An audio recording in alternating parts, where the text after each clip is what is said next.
Okay, we do want to bring in National Trial Attorney Michael Jaafar to talk about what we're seeing so far with this testimony. Michael, so nice to see you.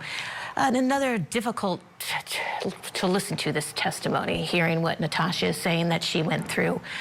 Michael, from a defense counsel's point of view, when we played some of her testimony earlier and she was asked specifically about the first time, and then she started giving testimony, and then she said, actually, that was not the first time, and then she began to recount the first time.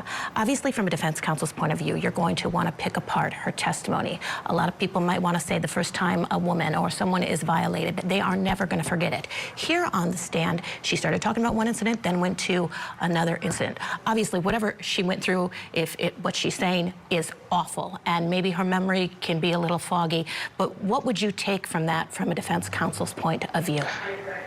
I'm so sad that you asked that question, and I have deep insight into that. The most difficult part of being a defense attorney is when you are picking apart a witness like this or children in a domestic violence situation. Here's why. They're very easy to pick apart, and they are defenseless. It's very, very, very sad. The most difficult time in my days as a public defender was when I would defend people who were accused of domestic violence or rape or anything like that. I have PTSD, honestly, from these types of situations, because the answer to your question is they are very easy to pick apart. Later on, I was involved in a case where a girl was raped. Someone broke into her apartment, climbed up the outer stairs of her apartment, opened the window, which had a defective latch, raped her. This woman was an adult, was a professional, raped her, robbed her, left her apartment. She then took a shower. She went to sleep. She woke up the next day, went to work, and then only 2 days later reported it. Again, that was a professional, well-functioned, adjusted adult. Right?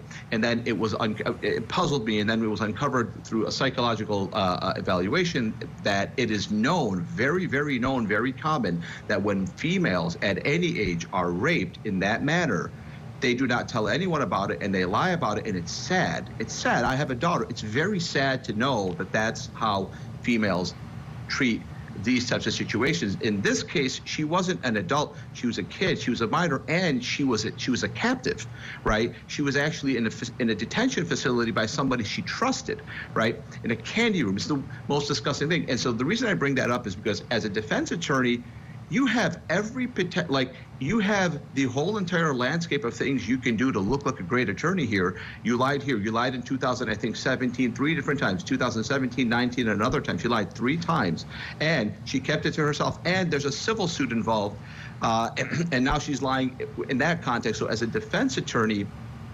you almost have too much. You have an embarrassment of riches of ability to cross-examine and discredit her testimony. But me as a person looking at her testimony, if she was raped by Malavey, her behavior is not uncommon. It's not bizarre. It's bizarre if you look at it from a common sense standpoint, but this is not a common sense situation. This is a rape of a minor situation. So to answer your question, the defense attorneys have too much runway here. They have to be careful.